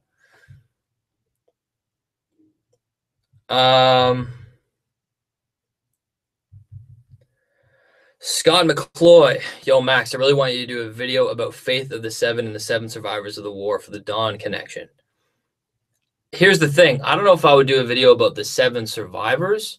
I would say it is the seven integral pieces to the Long Night and the War for the Dawn. Yeah, I don't know. I'm sure that the seven represent a huge, an aspect, each. I'm going to say this again. Every aspect of the seven represent one character that we know, and each one of the seven is integral in stopping the Long Night. But I don't think that all of those seven are going to survive. So that's how I feel about it. And I would love to do a video about that. And I love talking religion, because I remember in my season 6, in my earliest Game of Thrones videos, I love talking religion because we don't know anything about it. Because Jon dies, he sees nothing. Perfect.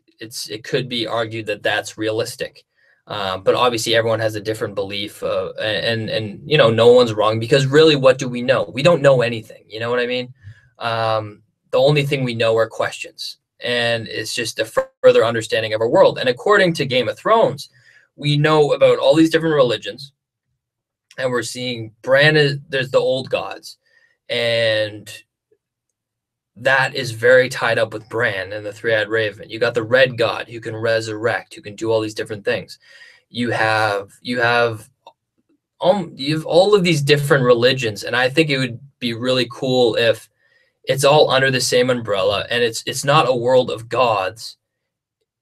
It's like grounded in the reality of the god isn't in the sky, the god is underground under a weirwood tree. And to me, that would make the most sense, is that Bran didn't just take on the role of the three-eyed raven. He took the role of God. He took the role of the red god. He took the role of the old gods. He took the role as the faith of the seven. He takes on all of these roles, and he sits under that tree and kind of guides the world. To me, that would make the most sense, but everyone has their difference in opinion. David Baggett, $2. Thank you so much, buddy. That's so nice of you. I really appreciate that. Thank you.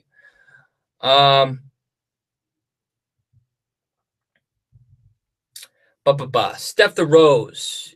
If they do have sex, are we talking about Jon and Dany again? I hope they don't find out that they are related, because I think Jon and Dany would fall in love for each other if they knew that they kind of had it. I totally agree. Totally agree. And the whole Sansa Jon thing, I get the point of view of that, especially now, because I listened to, you guys may wonder what Game of Thrones content I follow, who I watch and whatever. To be honest, I don't watch much Game of Thrones content. I don't watch the majority of people you list. I know them just because I'm in the sphere of Game of Thrones, but I don't watch their content. But there's a group of people that I'm religious to, and that is the Game of Thrones podcast on iTunes. It's Aaron. What's his name?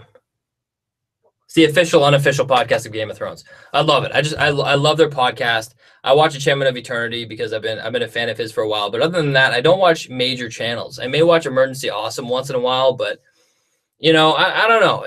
I'd rather just do my own thing.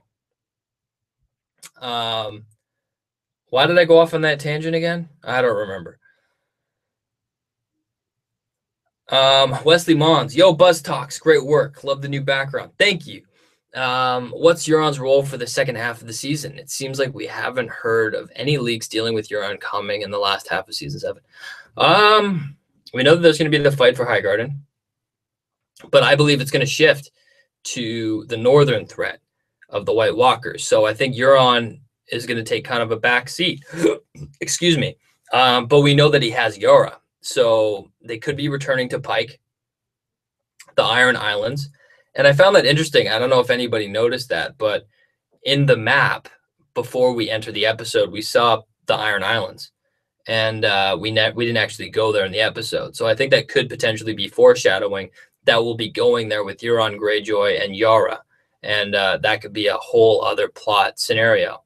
And that would be good too, because we get to know Yara more, and we get to know Euron more. And what's interesting is in interviews, the actor who plays Yara Greyjoy said that she's taking a primary character status role, and right now she's not primary character. So if we got more character development with her at the Iron Islands with Euron Greyjoy, I think that would make some sense, I guess. Even though I'm not really interested in the Iron Islands and the Greyjoys, but they could bring me around. Do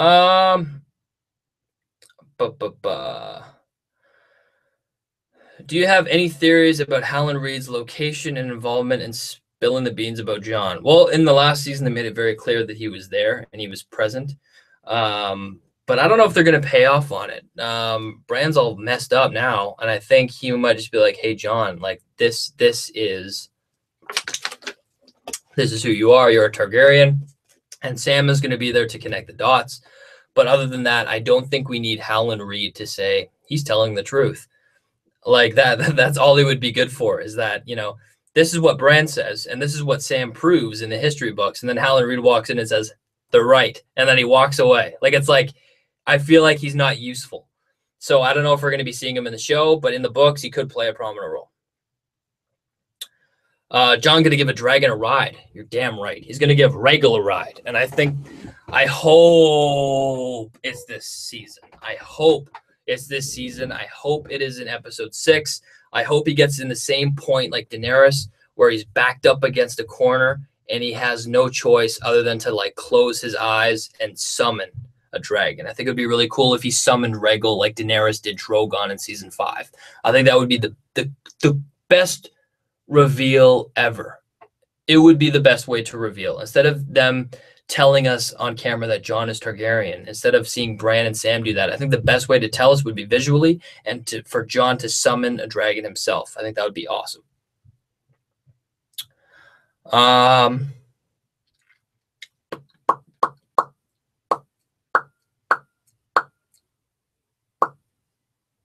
SFC PLDC.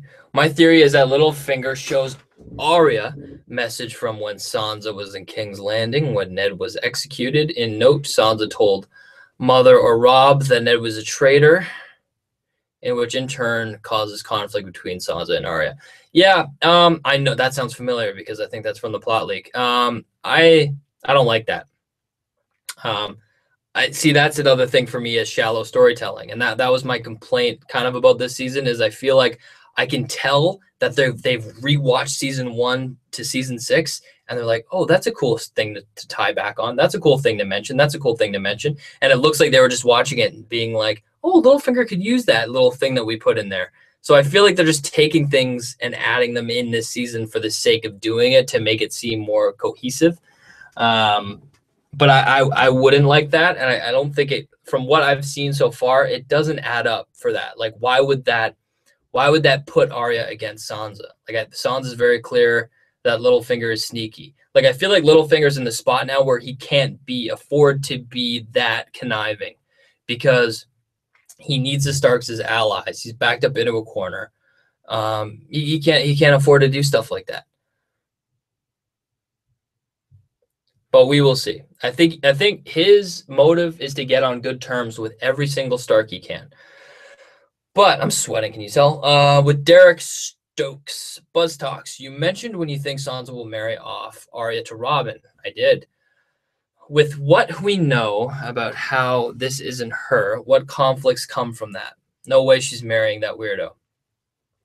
Well, what I pulled from that prediction is I know that Arya wouldn't want to do that. That's why I said Sansa would arrange it, because she doesn't give a shit. Sansa does what's best for her family, and she believes what would be best for her family is to keep Arya safe in the hands of Robin, and she would secure an alliance with the Vale and that whole location. It's not about what is best for Arya. It's about what Sansa thinks is best for the realm. And I think I think the reason why I predicted that is because I think that would be a great show of who Sansa is after her being conformed in King's Landing. To do something like that in her mind would be best for her sister, but it would be also really good strategically. But then that being said, if you go forward on that, like Sansa, I think, or Arya, I think wouldn't even do it. She'd just leave. She'd be like, screw you. What's west of Westeros? And she would just travel away. So I don't know.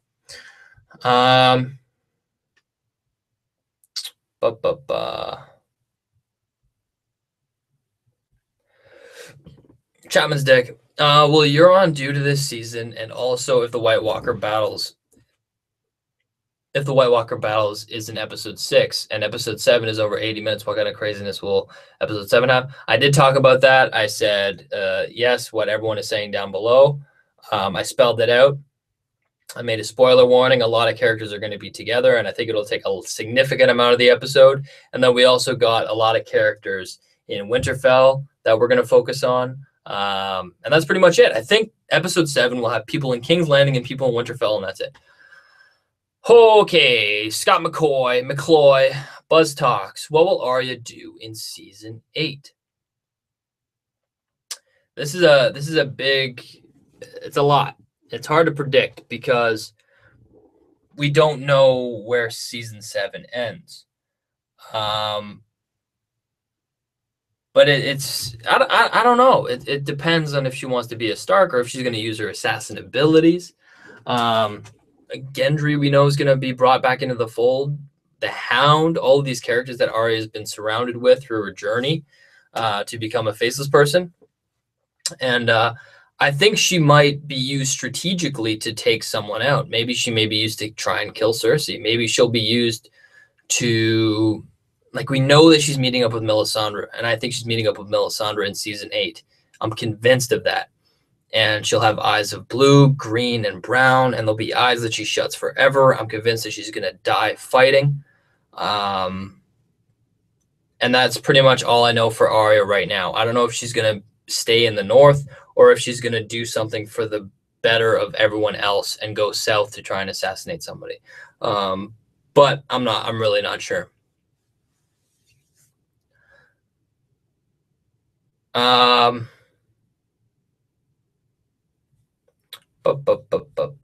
do we got here? Oh, and kind of random, I wanted to mention. My videos they weren't like well placed this week because it's been very busy. The person who makes my thumbnails, his name's Yannick. I have a link of him down below. Check out his Instagram. He is awesome. Tell him that I sent you. Just message him. Say that Max from BuzzTox sent me, and your shit is awesome. But he makes my thumbnails for me, and he went on vacation. So I've been he's been making thumbnails for me. He's been doing a great job. But, and I kind of fell behind. So that's why I've had 2 videos out today, and I've had 1 out yesterday. Next week, I'm going to try and even them out even more. I'm going to be on Enchantment of Eternity's podcast as well, or YouTube channel, as well as I'm going to have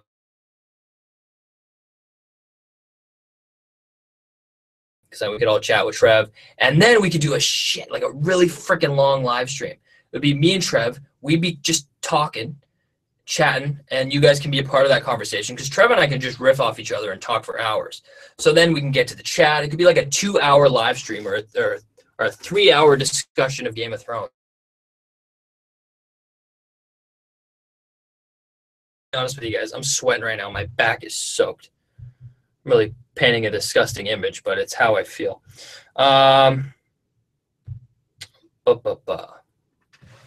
Smash that like button, peeps. I know. Thank you. Yeah, guys, smash that like button, please. Smash it and leave a comment down below. I never do that enough. I'm not one of those guys that says, make sure you smash that like button, leave a comment, click the bell, notify yourself of my shit. I don't usually do that. I forget to do that. So leave a like. Norma, thank you, BuzzTox, for doing this. We all get to geek out together over GOT. Thank you. I appreciate it, too. And I'm excited about live streams moving forward. I'm glad that I did this because now when Westworld comes out, holy shit, it's going to be awesome. We're going to do a ton of live streams. When more shows come out, I'm going to do even more live streams. It'll be great. I'm really excited. Derek Stokes, BuzzTox, can we expect more reaction videos on Sunday night? I believe you usually release them on Monday, but I loved watching it after episode Sunday night. Yeah, I don't know what happened with that reaction video being released on Monday. This is my process, and my process hasn't changed. This is literally what I do. Trev comes over to my house. Trev and I sit and watch Game of Thrones. We sit and enjoy each other's company while watching Game of Thrones. We then end.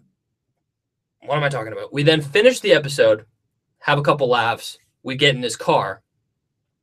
We record in the car because we don't want to disrupt anybody, which is very strange. But we record in the car, and then I take that recording, which is on my MacBook, and I take it into my studio. And then I apply that to this, and I edit it that night. So on Sunday night, I'm always editing the reaction video. And then that will be up at 1 o'clock, 2 o'clock in the morning, depending on when I get it out. So you have a guarantee from me that it would be up on Sunday night or Monday at 1 in the morning. So that's my guarantee. It depends on how long we talk. We could talk for 20 minutes. We could talk for 30 minutes. It's uncertain. And I'm starting to see that my connection is dwindling a bit. So I don't know what's going on here.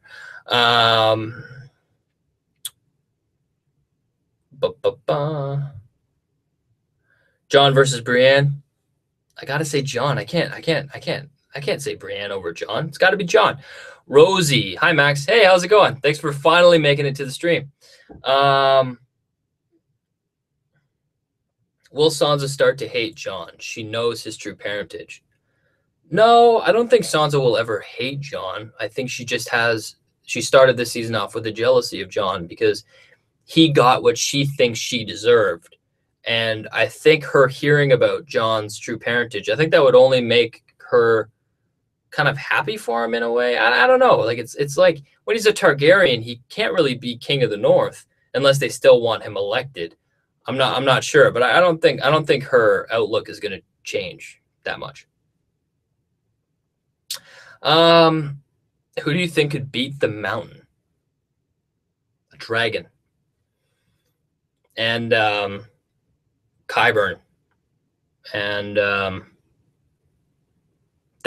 Hound. Clegane both confirmed. You're damn right. I wanted Dany to crush Cersei in the field. If gold reaches King's Landing, I'm sad. I doubt it. Like, how could any gold make it through with those dragons? Like, it's not making it through. There's no way.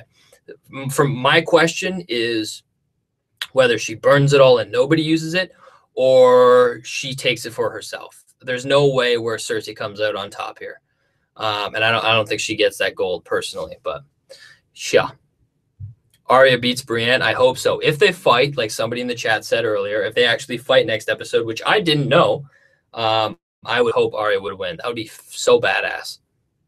Well, she's like super agile. Like Brienne is really slow, and I think she would totally kick ass. But I think I'm going to take a couple more questions, and then I'm going to call it, guys. This has been a long, successful live stream, and I am just soaking wet. It's like really hot in here. Whew. And if you guys don't have any questions, that's fine. That's totally fine. It's a lot to think of questions. I'm going to answer one in the meantime. You should watch Mr. Robot. I've heard that I should. Trevor watched that show, and he said it was really good. I do need to get into more shows, and the future's looking bright. My problem is that I always look at HBO because they never let me down. Westworld is unbelievable. I had so much fun watching Westworld. Game of Thrones, obviously, it's freaking Game of Thrones. They have Confederate, which the producers of Game of Thrones, D&D, Daniel and Dave Weiss. Sorry, they're not brothers. Dan and Dave. They're making a show that is based off of the Civil War, and it's a what if the southern states won the Civil War and slavery was still allowed in this time period or this time frame. So I think that would be really interesting, and I would love to watch that show. Netflix, though, I kind of want to stay away from because they release it all at once, and that doesn't really go well with my profession. So I might stay away from that. But I think there's a lot of good shows coming out that I would be interested in doing. Also, some movies. Like I'm into movies, but I try, to be honest, I try to get into movies, but there's a level of depth there that I'm missing with movies that I get with TV. I can't sit down and predict a movie because they're just so straightforward that I just don't have fun doing that. So that's why I lean more towards TV. The Olantians, you teased the Jon Snow in your in-depth vid for some time now. Will it drop? I know, I'm sorry.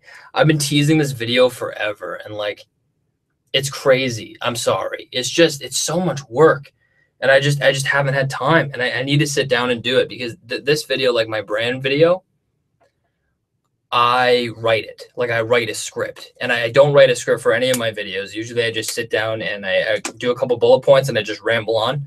But with the Jon Snow video and the brand video, I write a full-blown script because I want to get everything on there in an efficient way. I want it to seem like a really professional video. So when it would come out, I'm going to say hopefully before Game of Thrones is finished. I have to get it done before Game of Thrones is finished because if I put the video up after Game of Thrones is done, I feel like it's not going to be appreciated or get any views anyway. So I think I would have to get it out before Game of Thrones ends. So I'm going to have to start working on that probably next week because I'm done school now. I can focus in and working on YouTube and all that fun stuff. Hu Yahui, do you think that the Night King is a better fighter than the other White Walkers? Because that one Jon fight had no moves. Oh, yeah, you're right. Yeah, the White Walker that Jon fought was kind of lame. I think he would be very good. I think he would be a tough adversary to face. Yeah, I think you can bet on it. I think he's the best of the best. If you think Confederate, check out Man in High Castle. I will. I have a lot of shows I got to check out. But right now, my concern is going to be Game of Thrones until this is over. BuzzTox, I'm late to the party. Did you talk about Hodor calling Cersei a trag? What? Did you talk about Hodor calling Cersei a targ, or like a Targaryen? I don't know. I haven't talked about it. I don't know what you're talking about. I'm sorry. I wish I knew. No, I didn't talk about that, and I don't know of that. But I think I'm gonna edit here. I'm sorry, Alexandra. I don't know what you mean by Hodor and Targaryen. Okay, I'm sorry. I'll answer a question from you next time. But I am hot as hell. Oh, question about the channel. Do you plan on doing a whole series with Trev like you mentioned in season 6? I know you're swamped, but it'd be awesome. Do you plan to do the whole series with Trev like you mentioned in the season 6? What, like, in what way? What series? Like, you talking about Westworld? Westworld we want to do together, yes. Yeah. And I might want to get back into gaming. I did gaming a while ago. I did a Minecraft series. If any of you into Minecraft, check it out. It's honestly, it's the proudest thing I've ever done in my life. My Minecraft series was unbelievable. So please check that out. I'm so proud of my Minecraft series. But anyways, the Game of Thrones. Do I plan on doing the whole series, like with reaction videos with Trev? Trev's going to be around for the reaction and the breakdowns, guaranteed. Hopefully, like, I know next week's going to be a little different. Trev won't be around for the reaction video for episode 4 because he's going to be at my cottage. I'm going to stay here, but for the breakdown video, he'll be here again. So he's going to be around for every breakdown and pretty much every reaction video, as well as I want to get him on here for some live streams. But that is it. I think I'm going to wrap it up there. It's really time to wrap this thing up. I'm going to relax for a bit and cool down. But I'm excited. How long do we have? Today is Thursday, so we got Friday, Saturday, Sunday. We got 3 more days until Game of Thrones. I'm freaking excited. I hope it's going to be amazing. I think I'm going to watch episode 3 before I watch episode 4 because it seems like a part 1, part 2 thing. But yeah, that's it. That's all I got to say. And until next time, I'll see you guys later. Peace. And then it's that awkward moment where you don't know how to end it. Stop broadcast. Okay, see you guys later. Peace.